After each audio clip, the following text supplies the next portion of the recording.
Saint-André-les-Alpes est une commune française, située dans le département des Alpes de Haute-Provence, en région Provence-Alpes-Côte d'Azur. Le nom de ses habitants est Saint-Andréens. Saint-André-les-Alpes est situé au confluent de l'Issole et du Verdon, et au bout du lac de Castillon, à 804 mètres d'altitude. Les communes limitrophes de Saint-André-les-Alpes sont la Mure-Argent, 2 km, Morier, 3 km, Anotte, 7 km, Angles, 8 km, Saint-Julien-du-Verdon, 8 km, Thorame-Basse, 17 km, Cenay, 19 km, Lambruis, 19 km, et Castellane, 20 km. Saint-André-les-Alpes est une des 46 communes adhérentes du parc naturel régional du Verdon. Le périmètre de protection de la réserve naturelle géologique de Haute-Provence couvre également la commune de Saint-André-les-Alpes. Aucune des 198 communes du département n'est en zone de risque sismique nul. Le canton de Saint-André-les-Alpes est en zone 1B, sismicité faible, selon la classification déterministe de 1991, basée sur les séismes historiques, et en zone 4, risque moyen, selon la classification probabiliste C8, de 2011.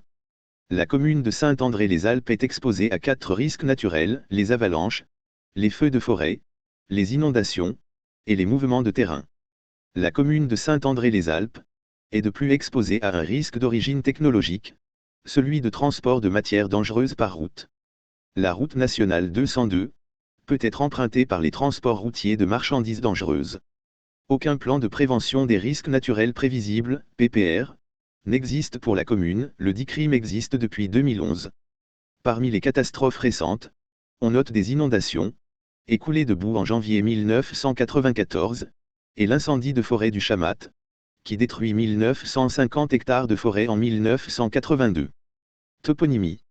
Le nom du village apparaît pour la première fois vers 1200, Sant'Andrea, sous sa forme occitane, qui a été francisée par la suite.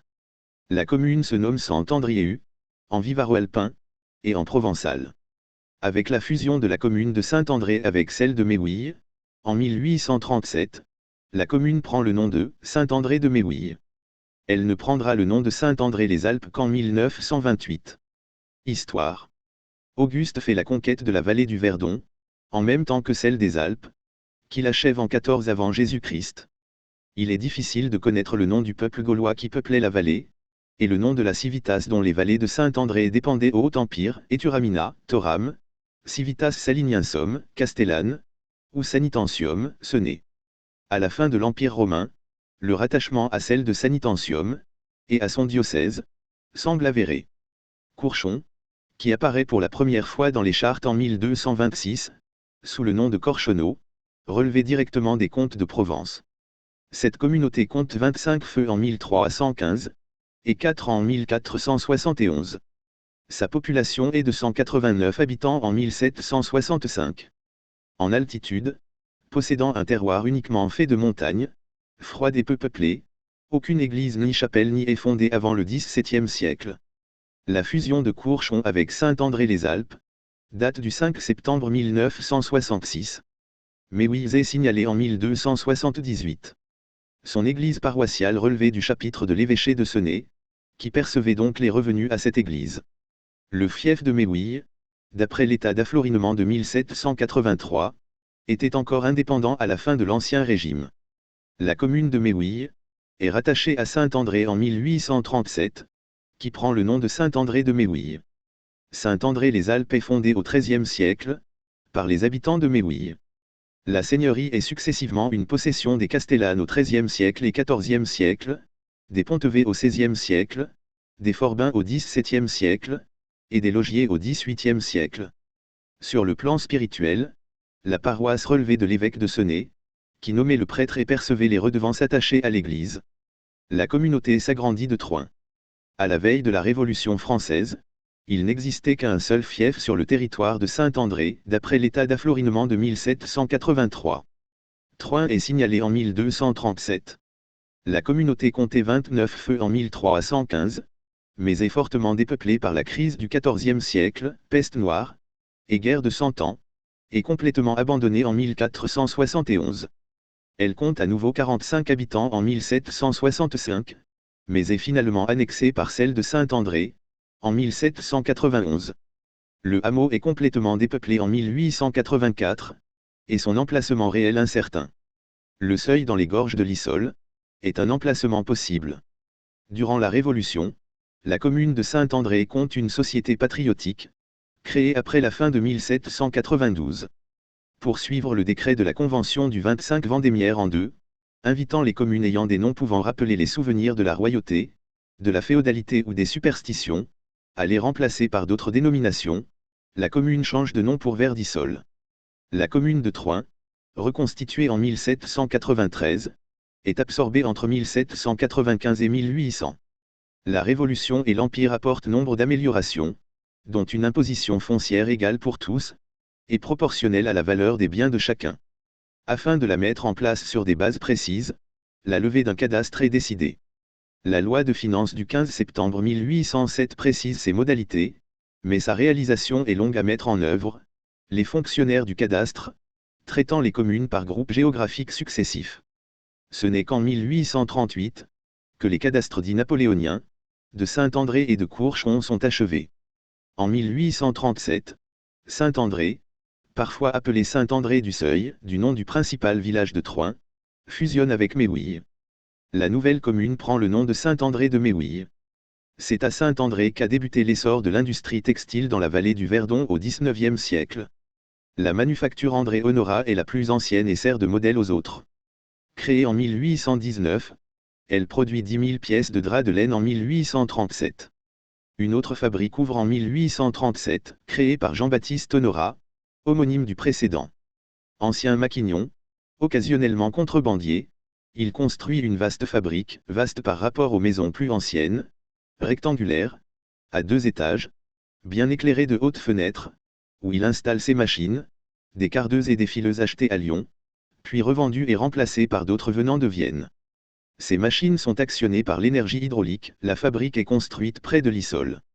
Il rachète ensuite les foulons déjà existants sur la commune, ce qui lui permet de réaliser toutes les opérations de transformation de la laine. La fabrique emploie jusqu'à 100 ouvriers.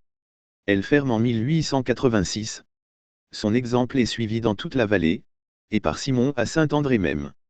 En 1856, il y 4 fabriques à Saint-André employant 100 ouvriers, puis 200 en 1858. Les effectifs employés déclinent ensuite, de 142 en 1868, à 33 en 1879. Les principales de la commune sont les fabriques Honorat, Bongarçon et Arnaud, reconvertis en logements. Elles ferment toutes à la Belle Époque, la plus ancienne, Honorat Bongarçon, ferme en premier en 1886, la dernière, la fabrique Arnaud, en 1908. Le 15 mai 1892, le chemin de fer, ligne de Nice à Digne, arrive à la gare de Saint-André de Méouille. La gare de Saint-André reste le terminus des trains venant de Digne, jusqu'à l'inauguration de la totalité de la ligne, du 5 au 7 août 1911, en présence de Victor Augagneur, ministre des Travaux publics. La commune est renommée Saint-André-les-Alpes en 1927. En 1935, le champion cycliste Antonin Magne perdit le Tour de France au profit du Belge Romain Maes, à la suite d'une crevaison provoquée par un tesson de bouteille, dans la traversée de Saint-André-les-Alpes. La commune a été décorée, le 11 novembre 1948, de la Croix de guerre 1939 à 1945. En 1962, un hameau de forestage est créé pour accueillir des réfugiés harkis qui sont employés par les eaux et forêts. En 1966, la commune de Courchon est rattachée à Saint-André. Lieux et monuments. Le château de Méouille, ancienne résidence de la famille seigneuriale d'Aillot, situé sur la colline du village disparu de Méouille, au sud de Saint-André, est une bâtisse, avec une tour ronde à l'angle, il date du milieu du XVIIe siècle. Sur la placette du village, l'ancienne maison seigneuriale a été transformée en hôtel, trot-tabac, puis du parc. Le moulin à farine, puis usine de drap dite fabrique Arnaud, actuellement transformée en habitation. La fontaine de la placette, surmontée d'un pied-douche, elle date de 1790. Le lac de Castillon, le moyen Verdon. Pont Julien, les ponts Julien ou Saint-Julien, le pont Julien antique, effondré vers 1650, a été reconstruit en 1698. La route d'Anote à Castellane passait sur ce pont, la route de Saint-André à Castellane passait dessous, rive droite. Le nouveau pont date de 1947. Son tablier fait 81 mètres de long. L'arc fait 61 mètres de corde. Il a la particularité de faire reposer le tablier sur l'arche par l'intermédiaire de poteaux entretoisés. Au lieu d'y les 7 arches, en remontant la vallée de l'Issole, se trouvent les 3 arches subsistantes d'un aqueduc construit pour l'irrigation au XIXe siècle. L'église paroissiale Saint-André est construite entre 1847 et 1849. Sa nef longue de 3 travées principales, et des travées intercalaires plus étroites, qui débouchent dans un chœur sous coupole, courant à cette époque. Les chapelles latérales au chœur forment un faux transept. Le clocher est une tour, placée à côté du chœur. Parmi son mobilier, sont classés monuments historiques au titre objet, les 2 bustes reliquaires de Sainte Agathe et de Saint Laurent, datant du XVIIIe siècle, bois peint et doré, un tableau représentant la donation du rosaire, du XVIIe siècle. L'ancienne église paroissiale de Saint-Martin, de Méouilly est en cours de restauration. Le monument aux morts. Les chapelles, Notre-Dame, construite au XVIIe siècle, sa façade est refaite au XIXe siècle. Elle est constituée de 2 nefs juxtaposées, voûtées d'arêtes, Saint-Jean du Désert, sur la rive droite de l'Issole. Elle date également du XIXe siècle. À Courchon, l'église Saint-Jacques le Majeur et Saint-Christophe, construite au début du XVIIe siècle, 1609, est en ruine. Son toit était recouvert de bardeaux, les cloches logées dans un clocher-mur. Cette église avait de multiples patrons, outre les 2 titulaires. On compte aussi Saint-Jacques, Saint-Philippe et Sainte-Madeleine. Il se trouve encore à proximité de l'ancien village, un bâtiment collectif restauré abritant la fontaine, le four à pain, et le lavoir offert par Bonny de Castellane. Chapelle Saint-Jean-Baptiste, sur les contreforts du massif du Chalvet. Chapelle Saint-François, dans la maison de retraite Saint-François.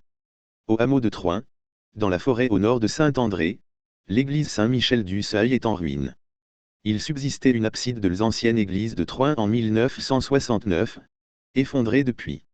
Sur le territoire de l'ancienne communauté, on trouve 2 tours ruinées, dont une a pu être construite par le comte de Provence, à la fin du XIIe siècle, à l'époque où il matait les petits féodaux, et construisait des châteaux pour les surveiller. Dans ce cas, il peut s'agir d'une tour confiée aux hospitaliers. Enfin, on trouve un réseau de chemins de fer miniatures, privés, chemin des Vertus.